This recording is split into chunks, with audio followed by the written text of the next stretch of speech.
કેમ છે બધા? મજામાં ને? હવે આજે આપણે ધોરણ 6 માં પહેલું સ્વાધ્યાય સંખ્યા કરી છે. તેમાં ચડતો ક્રમ, ઉતરતો ક્રમ, નાની સંખ્યા, મોટી સંખ્યાના વિશે શીખી ગયા. આજે આપણે હવે 10,000 નો પરિચય, લાખનો પરિચય અને સંખ્યાઓનું વિસ્તરણ, સ્થાન કિંમતના આધારે વિસ્તરણ, આ 3 પોઈન્ટ શીખવાના છે. હવે જુઓ 10,000 નો પરિચય. હવે જો સૌથી નાનામાં નાની એક અંકની સંખ્યા કઈ છે? 1. જ્યારે સૌથી મોટામાં મોટી એક અંકની સંખ્યા કઈ છે? 9. બરાબર છે? સૌથી મોટામાં મોટી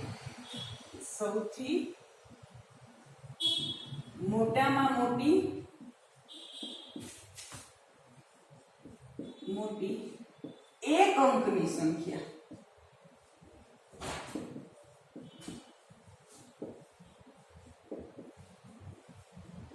બરાબર કેટલી છે? 9. 9 માં 1 ઉમેરે તો કેટલા થાય? 10. 10 થાય. હવે 10 છે એ 2 અંકની સૌથી નાનામાં નાની સંખ્યા છે. કેટલી છે? 2 અંકની સૌથી નાની સંખ્યા. હવે જુઓ, એક અંકની સૌથી મોટી સંખ્યામાં 1 ઉમેરીએ તો 2 અંકની સૌથી નાની સંખ્યા. હવે 2 અંકની સૌથી મોટી સંખ્યા કઈ છે? તો કે 99 છે. હવે 99 માં હું 1 ઉમેરું તો કેટલા થાય? 100. આ 100 છે એ કેટલા અંકની બની? 3 અંકની બની. બરાબર છે? અને 3 અંકની કેવી સંખ્યા છે? તો કે સૌથી નાની. બરાબર. હવે જુઓ 3 અંકની સૌથી મોટી સંખ્યા કઈ? તો કે 999. આ સમજાય છે? 999. એમાં હું 1 ઉમેરું તો કેટલા બને? 1000 થાય. તો 1000 છે એ કેટલા અંકની સંખ્યા છે? 4 અંકની. 4 અંકની. તો હવે 4 અંકની સૌથી મોટી સંખ્યા તો કે 9999 થાય. 999. એમાં હું 1 ઉમેરું 9000 માં 999 એટલે કેટલા થાય? 10,000. આ છે એ 5 અંકની સૌથી નાનામાં નાની સંખ્યા. સમજાણું? 1 અંકની સૌથી મોટી સંખ્યા, એમાં 1 ઉમેરે તો 2 અંકની સૌથી નાની સંખ્યા બની. હવે સૌથી મોટી સંખ્યા 2 અંકની હોય, એમાં 1 ઉમેરીએ એટલે 3 અંકની સંખ્યા બની. અને આ સંખ્યા છે કેવી છે? સૌથી નાની. તો હવે 3 અંકની સૌથી મોટી સંખ્યા કઈ છે? તો કે 999. એમાં 1 ઉમેરીએ તો કેટલા બને? 1000. તો કે 4 અંકની સૌથી મોટી સંખ્યા કઈ? તો કે 9999. એમાં 1 ઉમેરીએ તો કેટલા બને? 10,000. હવે આવી રીતે આપણે એક્ઝામમાં પણ પૂછાઈ શકે કે એક અંકની સૌથી મોટામાં મોટી સંખ્યા કઈ છે? 3 અંકની સૌથી નાનામાં નાની સંખ્યા કઈ? તો 3 અંકની સૌથી નાનામાં નાની સંખ્યા એટલે આપણને ખબર પડવી જોઈએ કે 100. તો 3 અંકની સૌથી મોટામાં મોટી એટલે 9 વાળું વિચારવાનું. 9,99,999 બરાબર છે? એટલે આ રીતે આપણે સૌથી નાની અને સૌથી મોટી સંખ્યા કહી શકીએ. હવે જુઓ સ્થાન કિંમતનું પુનરાવર્તન. હવે આગળનો પોઈન્ટ વિસ્તરણ, સ્થાન કિંમતનું પુનરાવર્તન. જો આપણે આગળના ધોરણમાં શીખી ગયા છીએ, આપણને આવડે છે સ્થાન કિંમતનું પુનરાવર્તન.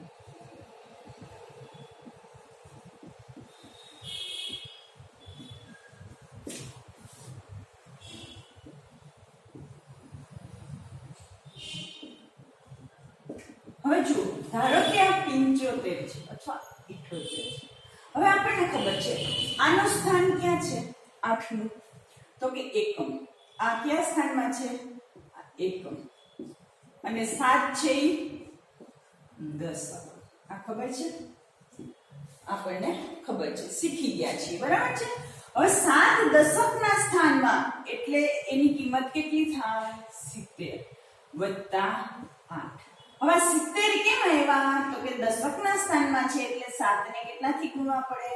10 થી વત્તા આવડી જાય. આ એકમ, દશક, પછી આગળ શું આવે? 100. સરસ. હવે ધારો કે આવું હોય કોઈ 272. તો હવે આ 272 છે, આમાં સ્થાન કિંમતને આધારે કઈ રીતે કહી શકીએ? તો કે 272, 200 એટલે 2 કોના સ્થાનમાં છે? 100 ના સ્થાનમાં. તો આપણે કહી શકીએ 2 ગુણ્યા 100,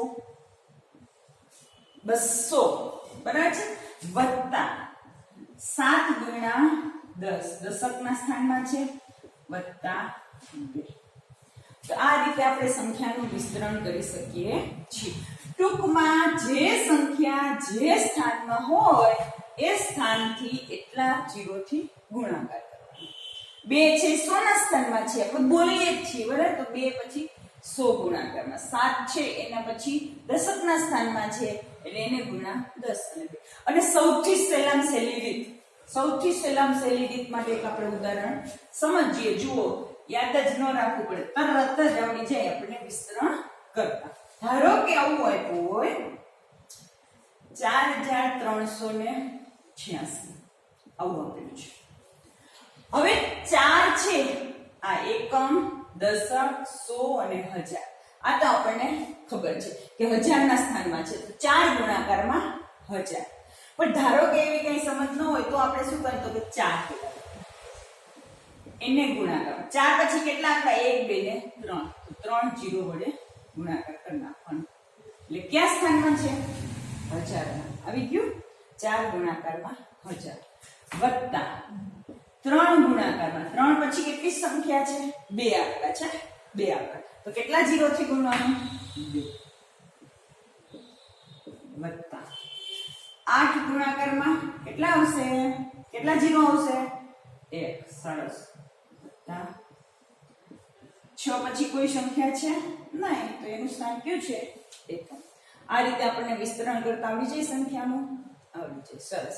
ચાલો હું તમને એક ઉદાહરણ સમજાવું છું અને પછી એના આધારે આપણે હોમવર્ક કરશું.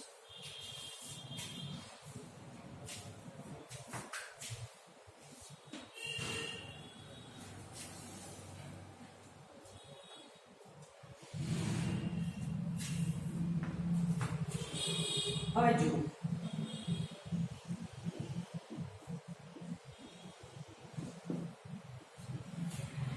હવે આ 6 છે એની સ્થાન કિંમત કેટલી?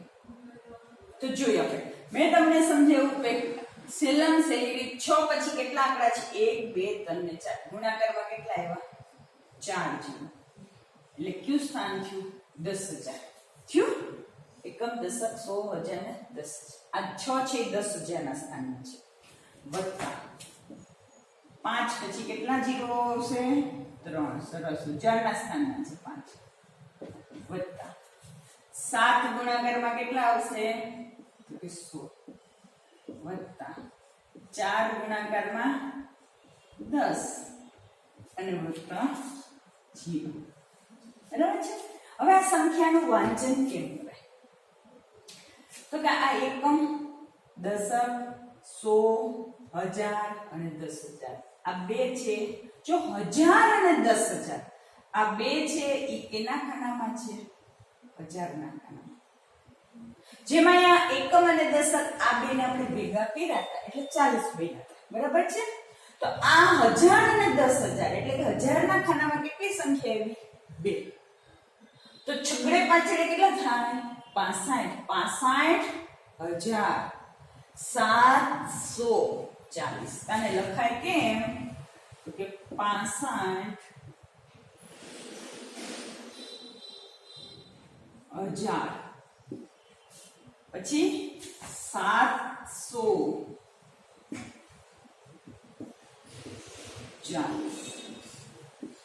આવડી જાય? બરાબર છે. પહેલા શું કરવાનું? જે તે સંખ્યાનું વિસ્તરણ કરવાનું છે અને પછી તે સંખ્યાને શું વંચાય, કઈ રીતે વંચાય એ તમારે લખવાનું છે. આવી રીતનું તમારે હોમવર્ક કરવાનું છે. ચાલો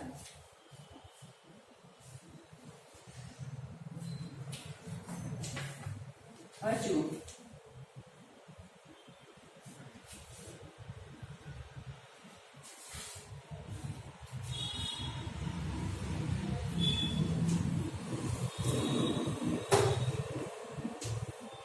હવે જુઓ તમારે પેજ નંબર 6 ઉપર પ્રયત્ન કરો છે એ તમારે કરવાનું છે. હવે એના પછી પેજ નંબર 7 ઉપર પણ પ્રયત્ન કરો. આવું સમજાયું છે, લખાયું છે, બરાબર? ઈ કરવાનું છે. હવે મોટી સંખ્યા અને નાની સંખ્યા છે એનું વાંચન અને લેખન કઈ રીતે કરી શકાય ને ઈ શીખવાનું છે. મોટી સંખ્યા હોય તો આપણને ખબર છે. હવે જો પહેલા સંખ્યા લખો.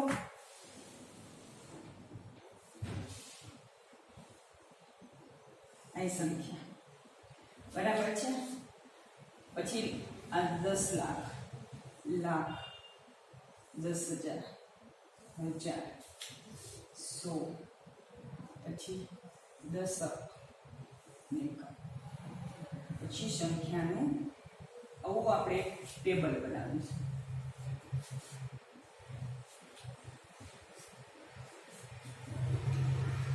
અહીં કેટલા છે? 10 લાખ, આ લાખ અને 10,000, 1,000, 100,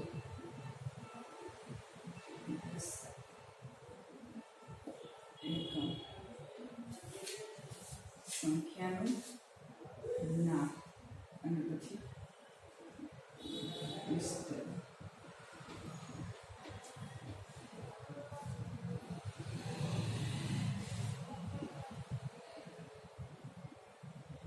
સંખ્યાનું ચાલો હવે તમને આવી એક સંખ્યા આપી છે. ધારો કે પહેલા આપણે સહેલાથી શરૂઆત કરીએ. એક બે ઉદાહરણ સમજીએ, બાકીનું તમારે પછી હોમવર્કમાં કરવાનું છે. એક સંખ્યા છે આવું. હવે જો આ એકમ, એકમના ખાનામાં કયો, જો આપણે જે નંબર જે સ્થાન ઉપર છે એ સ્થાનમાં આપણે પહેલા ગોઠવવાનું છે. એકમના સ્થાનમાં કોણ છે? 2. દશકના ખાનામાં 6, 100ના ખાનામાં 5, 1000ના ખાનામાં 4 અને 10,000ના ખાનામાં. હવે સંખ્યાનું નામ, આપણે આ સંખ્યાને કઈ રીતે, ધારો કે મને વાંચતા જ નથી આવડતી અને હવે મારે વાંચતા શીખવી છે, તો કઈ રીતે શીખીશ, કઈ રીતે વાંચીશ? તો જોવાનું સંખ્યા. હવે આ બે સંખ્યા કોના ખાનામાં છે? 1000ના ખાનામાં બે સંખ્યા છે. જો 1000 અને 10,000 એટલે આ 1000નો ખાનો, આમાં બે સંખ્યા છે. તો અહીંયા જે એકમ અને દશકમાં ભેગા કરીએ છીએ એ જ રીતે અહીંયા બે સંખ્યાને ભેગી કરવાની છે. તો આપણે તગડે ચોકડે એટલે કેટલી થાય? 34. તો શું લખાય? 34 કોના ખાનામાં છે? 1000. 34,000. પછી 100ના ખાનામાં કોણ છે? 5. તો 34,562. સમજાઈ ગયું? આવડી જાય? એનું વાંચન, સંખ્યાનું નામ, સંખ્યાનું વાંચન. હવે એનું વિસ્તરણ. વિસ્તરણ તો આપણને આવડે જ છે કે 3 પછી કેટલી સંખ્યા છે? 3 ના ગુણાકારમાં કેટલી સંખ્યા? 1 2 3 4. કેટલા જીરો મૂકી દેવાના? 4 જીરો. સરવાળાની નિશાની. પછી એવો 4 નો હોય. 4 પછી કેટલા જીરો આવશે? કેટલી સંખ્યા છે? 3. પછી એવા 5. 5 પછી કેટલી સંખ્યા છે? 2. પછી એવા 6. 6 પછી કેટલી સંખ્યા છે? 1. અને છેલ્લે આવશે 2. આવડી જાય? આવડી. હવે એના પછીનું એક ઉદાહરણ હજી જોઈએ. હવે આપણે જોઈએ, જો મને વાંચતા ધારો કે આવડતું નથી, એવી જ રીતે વિચારીને આપણે શીખીએ છીએ. હવે જો પહેલા એકમના સ્થાનમાં કોણ છે? 2. દશકના સ્થાનમાં 0, 100ના સ્થાનમાં 4, 1000ના ખાનામાં 3, 10,000ના ખાનામાં 6 અને લાખના ખાનામાં 2. હવે જુઓ આ સંખ્યાનું વાંચન ક્યાંથી થશે? તો કે કયા સ્થાનમાં જે તે સંખ્યા આવેલી છે? તો કે લાખના સ્થાનમાં. તને કઈ રીતે વચાય? લાખના ખાનામાં કોણ છે? તો 2 લાખ. અહીંયા કેટલા થયા? ભેગા ક્યાં 2,63,402 જો દશકના ખાનામાં કાંઈ નથી એટલે 2 આવડી જાય સહેલું છે 2 લાખ કેવી રીતે વંચાય તો કે 2,63,000 2,63,402 હવે એનું વિસ્તરણ આવી જાય 2 પછી કેટલી સંખ્યા છે 2 પછી તો કે 1 2 3 4 ને 5 તો 5 જીરો કેટલા જીરો મૂકવાના 1 2 3 4 5 વત્તા 6 પછી કેટલા જીરો 4 1 2 3 4 પછી 3 પછી કેટલા જીરો 3 2 3 પછી 4 પછી કેટલા જીરો 2 પછી 0 ગુણ્યા 10 કરી નાખવાનું એટલે ભૂલ પડે નહીં કોઈ પણ સંખ્યાને 0 થી ગુણીએ તો એની કિંમત હંમેશા કેટલી થાય 0 એટલે આ રીતે તમે વિસ્તરણ કરી શકો જો સંખ્યાનું સ્થાન તમે દર્શાવી શકો સંખ્યાનું વાંચન કરી શકો અને સંખ્યાનું વિસ્તરણ કરી શકો આવડી જાય હવે તમારે એના માટે લેસનમાં જુઓ પ્રયત્ન કરીએ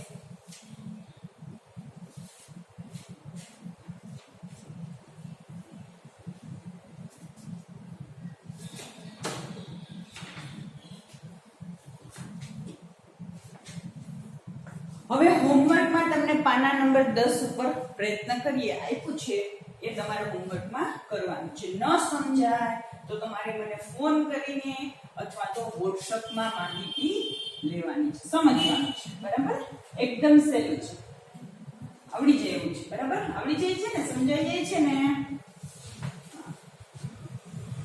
ચલો હવે આપણે મોટી સંખ્યાઓ એકદમ મોટી સંખ્યાઓ ધારો કે આવું આપ્યું હોય એ પોઈન્ટનું નામ નથી લખતી પોઈન્ટનું નામ લખતી નથી હવે જુઓ આવું હોય કોઈ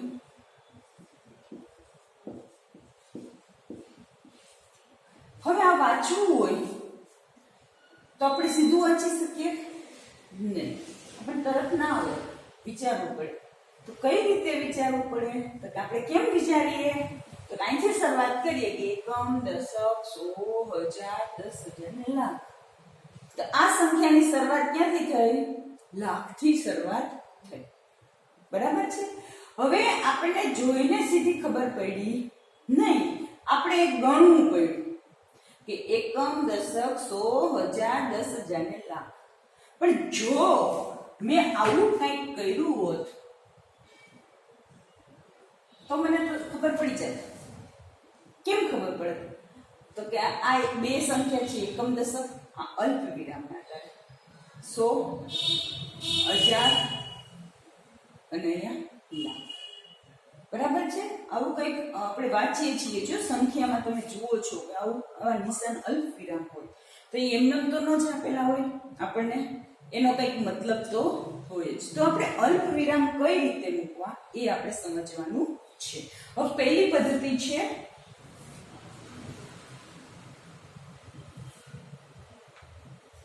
હવે જુઓ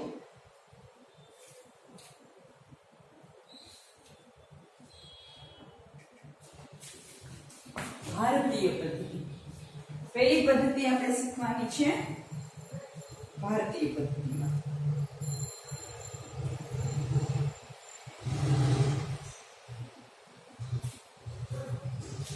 ભારતીય પદ્ધતિ બરાબર છે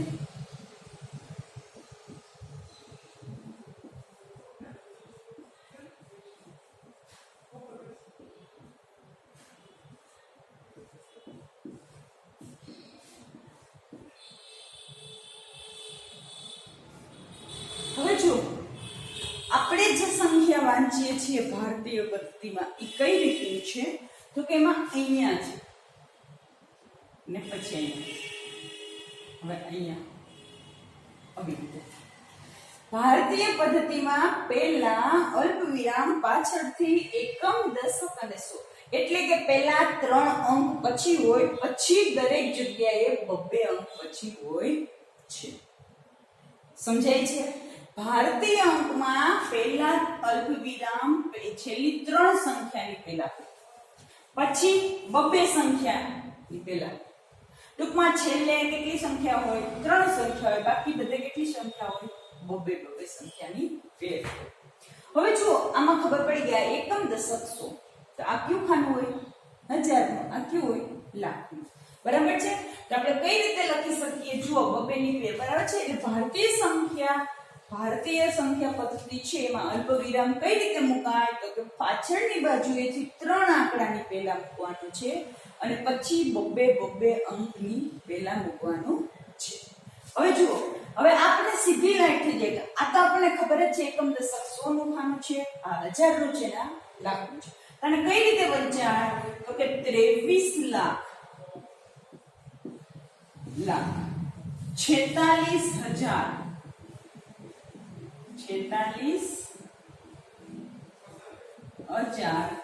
576.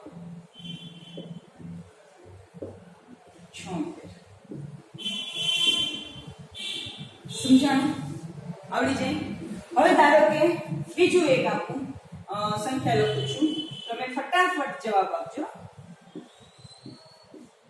ચાલો, પેલું ભારતીય પદ્ધતિ પ્રમાણે પેલું અલ્પવિરામ ક્યાં આવે? અહીંયા. હવે આ સંખ્યા ફટાફટ વાંચો જોઈએ. તો 50,15,843. આવડી જાય? બીજી એક સંખ્યા લખીએ, ધારો કે સેકન્ડ નંબરની આવું આપેલું છે. હાલ વાંચો જોઈએ. 10,02,463. આવડી છે? આવડી છે.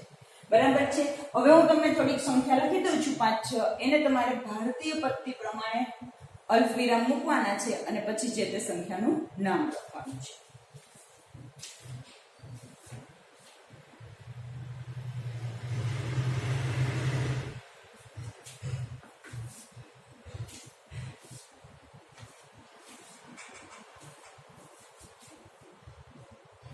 જો હું અલ્પવિરામ નથી મૂકતી, તમારે મૂકવાનું છે.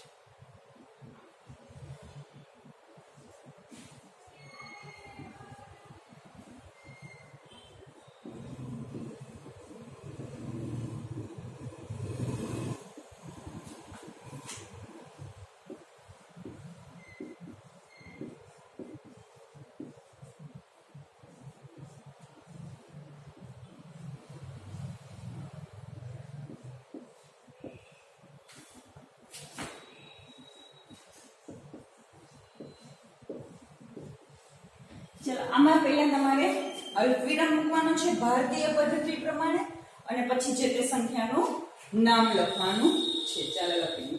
હવે આગળ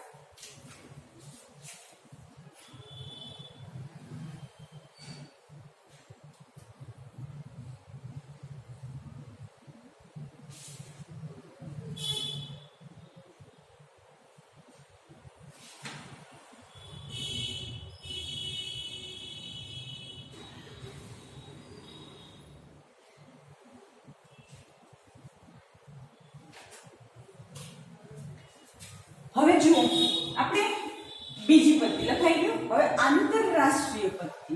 હવે ધારો કે આ ભારતની અંદર યુઝ થાય. હવે આપણે આંતરરાષ્ટ્રીય પદ્ધતિનો ઉપયોગ કઈ રીતે અલ્પવિરામ મૂકવામાં કરીએ છીએ એ જોવાનું છે. આંતરરાષ્ટ્રીય પદ્ધતિ કઈ? આંતરરાષ્ટ્રીય પદ્ધતિ. એમાં કઈ રીતે છે? એ પણ એકદમ સહેલું છે. ધારો કે આવું આપેલું છે.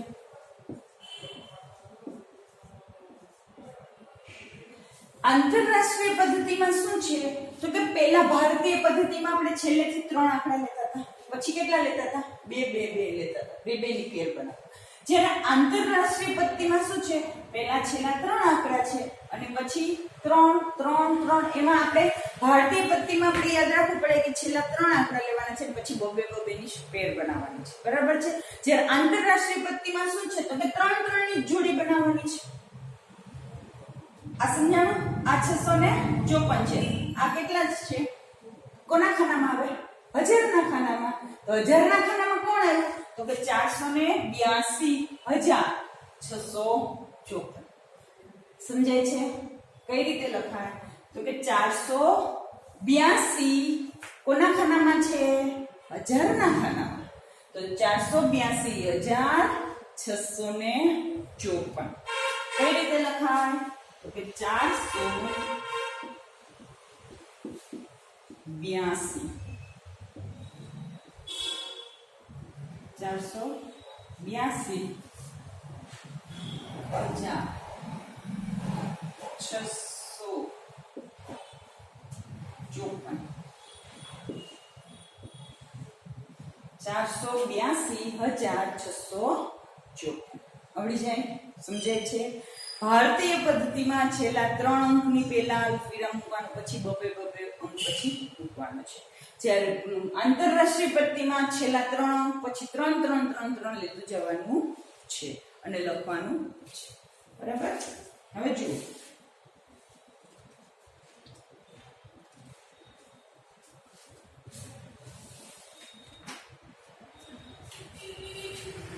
જુઓ, તમારે સ્વાધ્યાય 1.1 ખોલો બધા. સ્વાધ્યાય 1.1